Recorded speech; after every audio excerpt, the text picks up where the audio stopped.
이 그림은 인류 최초의 서사시라고 알려진 길가메시 서사시입니다. 길가메시가 친구의 죽음에 상심하여서 영생을 얻을 수 있는 방법이 무엇인가 여행을 하면서 찾았습니다.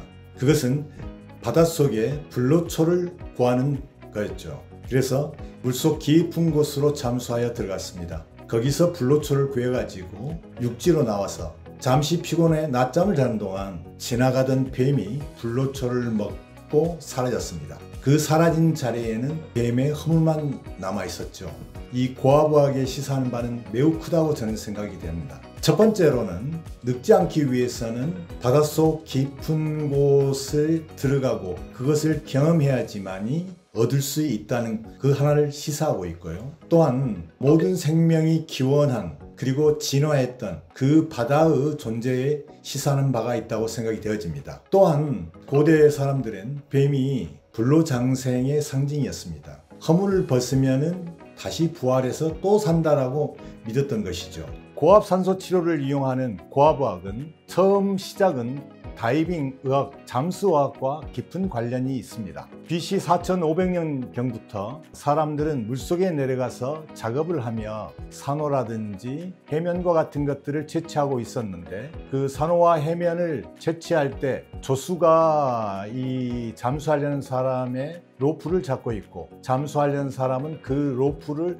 허리에 감고 물속에 뛰어들어서 작업을 하게 되는 것입니다. 대체로 이런 잠수부들은 30m 이내에서 작업을 하였고 작업이 끝나면 줄을 당겨서 작업을 마치게 되었습니다. 17세기에 이르러서는 네덜란드의 발명가 드레벨에 의해서 잠수합이 발명이 되어졌고 그리고 이후에 할리에 의해서 이러한 다이빙 벨이 발명이 되어졌습니다. 그러면서 본격적인 수중 작업들이 시작이 되었고 19세기에 들어서 큰 강과 바다에 다리가 놓이게 되었습니다. 이런 교각들을 갖다가 공사하면서 많은 사람들이 물속에 들어가서 작업을 하게 되었고 이 작업한 사람들이 물 밖으로 나와가지고 관절이 아프다든지 신경장애를 호소를 했는데 지금으로 말하면 감압병에 해당된다고 할 수가 있겠습니다. 이러한 사례들이 보고되면서 원인이 무엇인가 그것을 찾게 되었고 19세기 후반에 압력생리학의 아버지라고 알려진 폴 베리그에 의해서 개실험에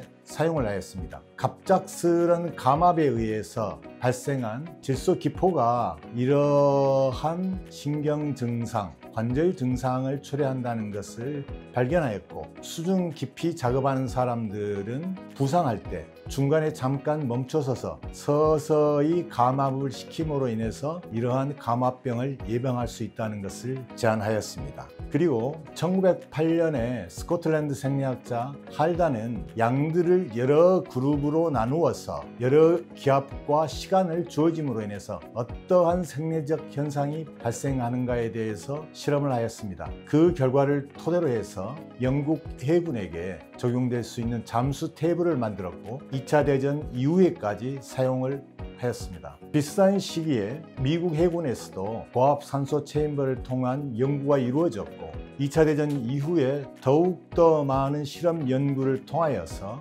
고압 의학의 지식을 확장시키고 고압산소 체인버의 사용을 일반화시키는데 큰 기여를 하였습니다. 이어서 질환에 대한 고압치료의 역사에 대해서 살펴보도록 하겠습니다. 1662년 영국의 신부인 헨쇼는 이런 도미실리움을 만들어서 이 작은 방에 풀무지를 통해 가지고 가압을 해서 환자를 치료하고는 했는데 근거는 고압의 환경이 소화라든지 호흡에 도움을 줄 수가 있고 그리고 폐 질환을 예방한다고 믿어서 이런 치료를 했던 것입니다. 이후에 1772년에 스웨덴의 화학자 슐레에 의해서 지금 산소로 알고 있는 그런 기체를 발견이 되어졌습니다. 그 관련된 논문을 출판사로 보냈는데 그 출판사에서 발행을 준비하는 동안에 영국의 화학자 프리슬리가 비슷한 실험, 산화수은을 갖다 가열해서 거기에서 나오는 기체를 얻었습니다. 그런데 이 기체가 뭔가 물질의 연소에 도움이 된다. 그러한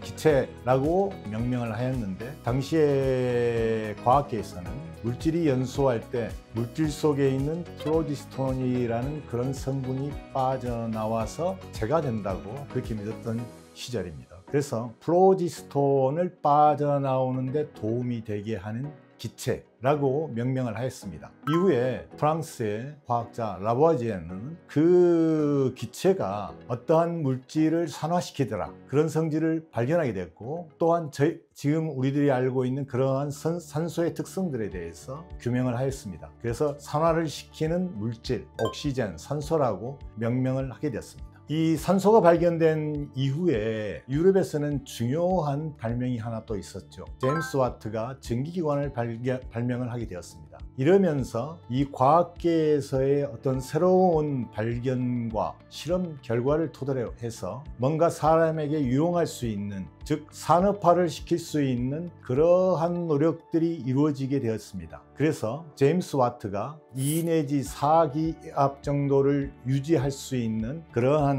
고압산소 챔버를 만들게 되었고, 이 챔버에 프랑스의 생리학자 주노는 이런 고압의 기체를 통해서 환자에게 목욕을 시키면, 그래서 고압산소 목욕이라는 그런 표현을 썼습니다.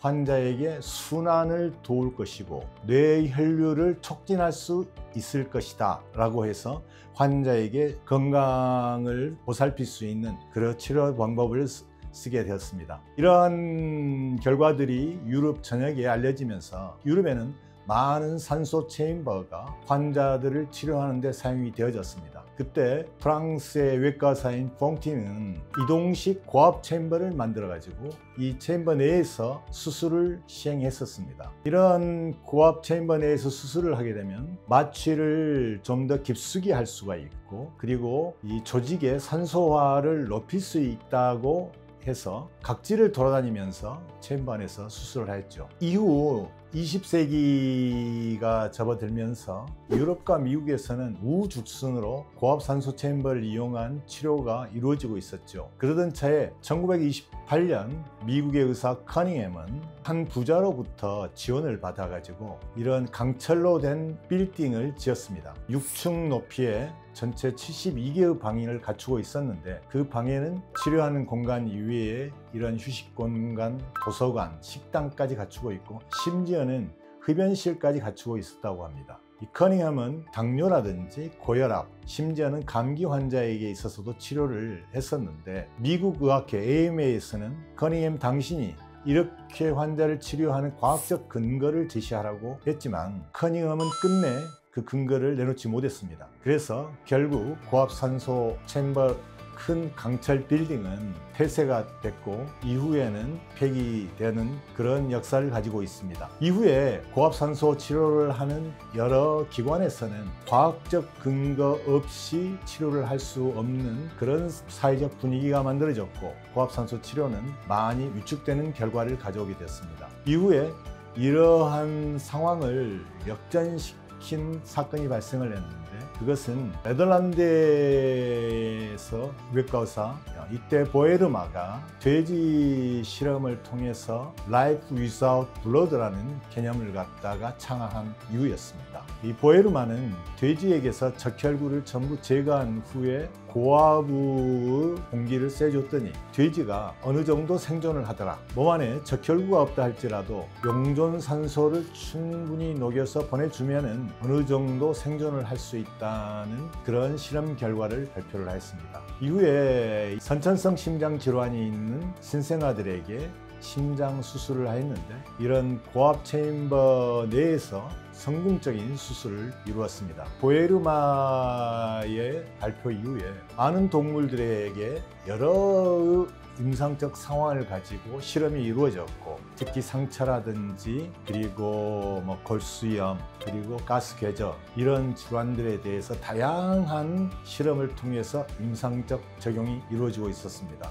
그러던 차에 대중에게 이 고압산소 치료가 많이 알려지게 된 계기는 미국의 존 F 케네디 대통령의 셋째 아이가 태어나면서 신생아 호흡곤란 증후군을 앓고 있었습니다. 당시는 신생아에게 인공호흡기 치료를 하지 못하던 시절이기 때문에 미국의 저명한 수학과 의사와 호흡기내과 의사들은 고압 산소 치료를 갖다가 보냈으며 케네디의 셋째 아이는 워싱턴에서 보스턴으로 이동을 해가지고 보스턴에서 고압 산소 치료를 받게 됐습니다. 일반 대중들이 고압 산소 치료에 대해서 큰 관심을 갖는 그런 계기가 되었습니다.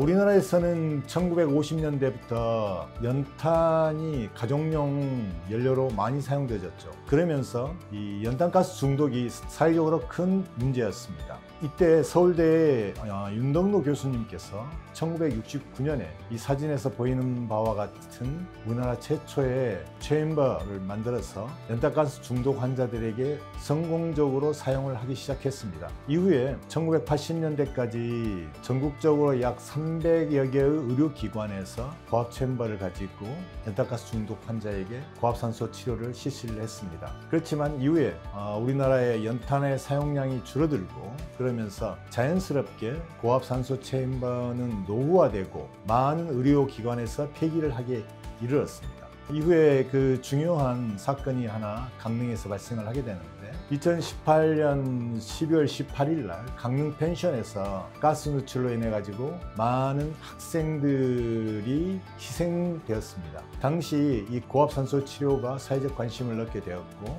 정부 주도하에 다인용 챔버가 전국적으로 많이 배치될 수 있었죠.